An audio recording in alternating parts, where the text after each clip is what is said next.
Pozdrav svima, danas ću da vam pokažem kako da skinete i instalirate SAMP 03Z Silent. Kliknete ovdje i skinete ga. Ja ću pauzirati dok se on skine, pa ću opet nastaviti da snimam. I sada evo to se skinulo, kliknete ovdje na run.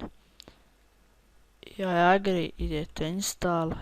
Ono je već pronašlo, ako nije, vi samo idete na browser, nađete gdje je instaliran GTA San Andreas i stavite da se ovo instalira. U mene odmah to pronašlo automatski. Idemo na finish da završimo instalaciju.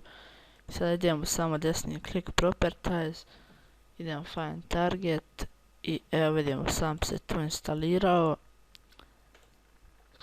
Idemo sa desni klik send to desktop da bi ga poslali, da ga imamo na desktopu. Evo sad možete da ovo promijenite ime, da ovo shortcut.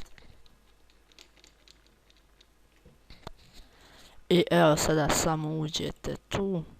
I evo vidimo ovdje napišemo neko ime ako igrate na stranim serverima.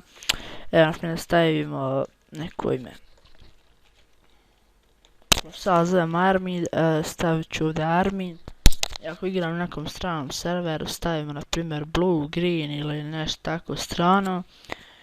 Kikovat će vas ako to ne stavite, da ste kao i vi stranac.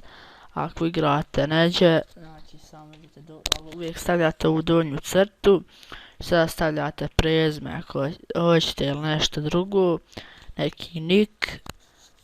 I kada to stavite, evo primjer nešto bez, i idete ovdje i dodate server. Ovo sam kopirao na link od onog Photoscape-a što sam uploadao.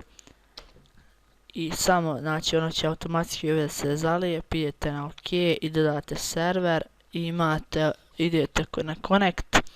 Evo vidite kako to izgleda na internet. Evo ovdje samo kliknete na server. I idemo ovdje na connect ili ovako connect ili samo 2 put brzo.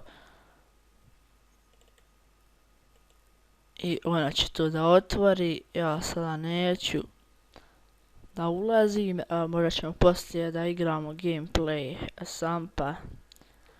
I to je to, hvala što ste gledali ovaj tutorial.